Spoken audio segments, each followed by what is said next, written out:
بسم الله الرحمن الرحيم. السلام عليكم ورحمة الله تعالى وبركاته. اليوم إن شاء الله جبت لكم طريقة جديدة في تزيين السلطة، تزيين المملحات وشكل جديد اللي هو شكل الدعسوقة. طريقة جديدة مبتكرة أول مرة تشوفوها على اليوتيوب، سهلة وسريعة وبسيطة في التحضير تاعها، ماهيش حاجة صعيبة، والنتيجة كما راكم تشوفوا. وهذا التزيين تقدري ديري به مقبلة وتقدري ديريه للسلطة في نفس الوقت، يعني تقدري ديريه مقبله، ديري لها الحشو الداخل، ديريه باللحم مع الفرماج وكاع، تحصليه على مقبله. ان شاء الله برك تكملوا معايا الفيديو حتى الاخير باش تشوفوا كيفاش حضرنا التزيين تاعنا تاع اليوم. اول حاجه نحضروا ماسيدوان تاعنا عادي كما قلت لكم، تقدروا ديروا الحشو ديروه باللحم عادي، ونوجدوا هذا الطابع اللي نطبعوا به، ونطيبوا الخضره اللي نديروها مع الماسيدوان. هنايا نطيبوا الروز تاعنا، درت كاس تاع رز، 2 كيسان تاع ماء، زيت، ملح، رند.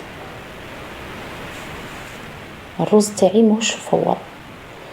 ونحضروا فينيغريت فيها 6 معالق زيت، 2 معالق خل، ملح، فلفل كحل، ثوم.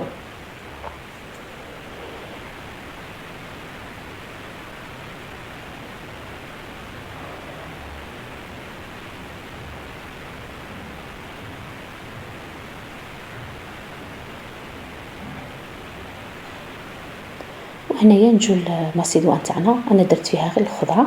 اللي حبيتي ديري فيها الطون والبطاطا ديري، يعني زيدي لها اي حاجه اللي تبغي تزيديها لها زيديها لها.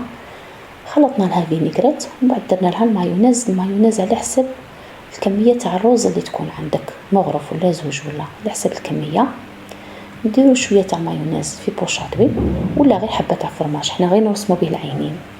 نديرو شويه تاع ماء والملح في طبسي باش نحطو فيه الدنجال تاعنا باش ما يكحلناش، ونديو هذا الشكل المدبب تاع الدنجاله باش نخدمو به الريصان تاع الدعسوق.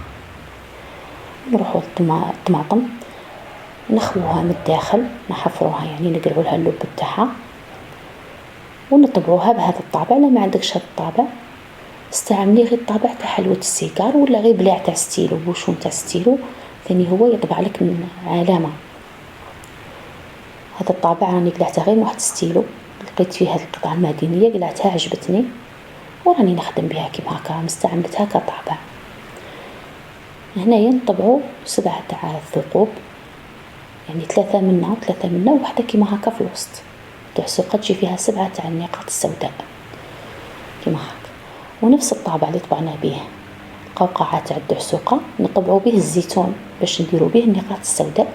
اختاري الزيتونات يكونوا كبار وملسين باش يجيو يلمعوا. نطبعوهم ومن بعد نقلعوا هذه الدوائر تاع الدعسوقه كيما هكا. كل شيء راه في الحق موضح في الصور.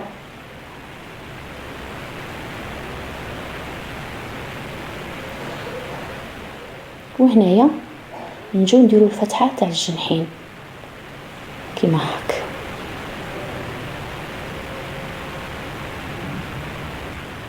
وهكا نكونوا كملنا القوقعه تاع الدعسوقه.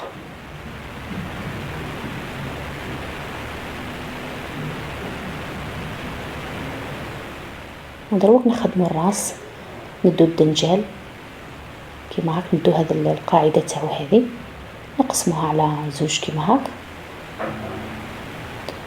ونقيسيو نعطيوها الراس تاع، يعني نعطوها الشكل تاع الراس. نقيسيو في الخدمه تاعنا العينين نخدموهم بشكل طولي، يعني يجي الشكل تاعهم يجي قريب شويه للشكل الطبيعي كيما هاك. انا هنا راني مسرعه الفيديو، نتوما خدموا غير في راحتكم باش ما تقطع لكمش القشره تاع الدنجال. نسويوه حتى نتحصلوا على الشكل قريب شويه للطبيعي.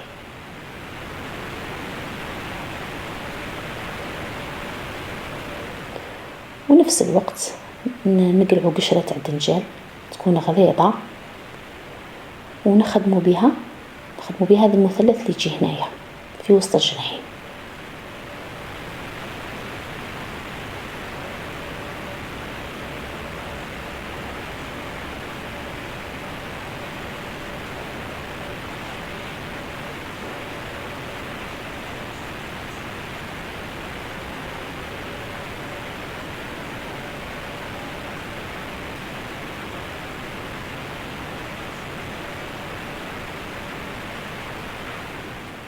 وهنايا نجو نخدمو الرجلين تاع الدعسوقة بنفس الطريقة، يعني قشرة عدنجان نقطعوها غليظة ونقطعوها كيما هكا بشكل طولي، كيما يعني كيما الخشيبات تاع الدراري الصغار، ونروحو نقلوهم. الطوماطيش اللي حبيتي تقليها حطيها بهذه الطريقة، حطيها مقلوبة كيما هك، بصح ما تخليهاش تطول في المقلة، سما يا ربي 3 ولا 4 ثواني هذا ما كان، غير باش يدخلها الطياب. وانا هنا اليوم ما قليتهاش. هنايا نروحو نقلو الديكور تاعنا، الريصان والرجلين وهذوك المثلثات اللي يجوا بين الجنحين، كي تقليهم قليهم على نار عاليه. حنا غادي نحطوهم سلطه، ما يليقش يتحطوا نيين، يسمى نقلوهم غير باش ما نحطوهمش نيين. والرجلين كي تقليهم ما تخليهمش يتحرقوا، ما تخليهمش يبسوا، يعني في حاله ما اذا خليتيهم يبسوا بعد كي تجي يعني تعطي لهم الشكل المنحني تاع تطويهم باش يدوا الشكل تاع الرجل، راح يتكسروا لك. خليهم يطيبوا ويقعدوا طريين في نفس الوقت باش من بعد ما يعني ما يعذبوكش في الخدمه، ما يتكسروا لكش. الطماطم كيما قلت لك اللي حبيتي تقليها حطيها مقلوبه كيما هاك، يعني يا ربي 2 ثواني ولا 3 وقليها باش الجلد يعني الجلده تاعها القشره تاعها ما تخسرلهاش وتقعد شاده لافورم. هنايا نجو نكملوا التتمه تاع الديكور تاعنا كيما راكم تشوفوا، طريقه سهله. عمرنا الطوماطيش تاعنا بالماسيدوان، وكي تكون كاينه هكا بلايص خاويين نعاودوا نعمروهم تاني باش الديكور تاعنا ما يدخلناش الداخل. ونخدموا العينين بالبوشادوي. في الحق الشيء اللي قاعد كل شيء راه موضح مليح في الصور. هنايا نعمر الفراغات باش الديكور تاعي ما يدخليش الداخل كيما هاك. كي تكون بلاصه خاويه الديكور يدخل للداخل. ونجو هنايا للعينين نرسموهم، يعني تقدري ترسميهم غير بالفرماج ولا بالمايونيز كيما هاك عادي.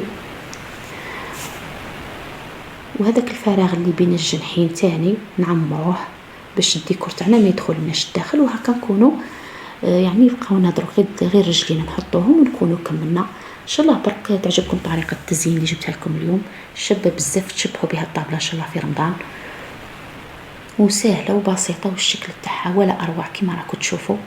ان شاء الله تجربوا هذه الوصفه وتعجبكم، وتشتركوا معنا في القناه باش يوصلكم كل جديد. وما تنسونيش برك في ليجام بارطاجوا لي ثاني الفيديو الاهل والاقارب. ونقول للناس اللي تشوف الفيديو ان شاء الله وما تشتركش نقول لهم تفضلوا اشتركوا معايا، راح تفرحوني بزاف بالاشتراك تاعكم ان شاء الله. ونرحب بكاع الناس اللي اشتركوا معايا، نشكرهم بزاف بزاف. وما تنسونيش كما قلت لكم ان شاء الله في ليجام. ومرحبا بالجميع، والسلام عليكم ورحمه الله تعالى وبركاته.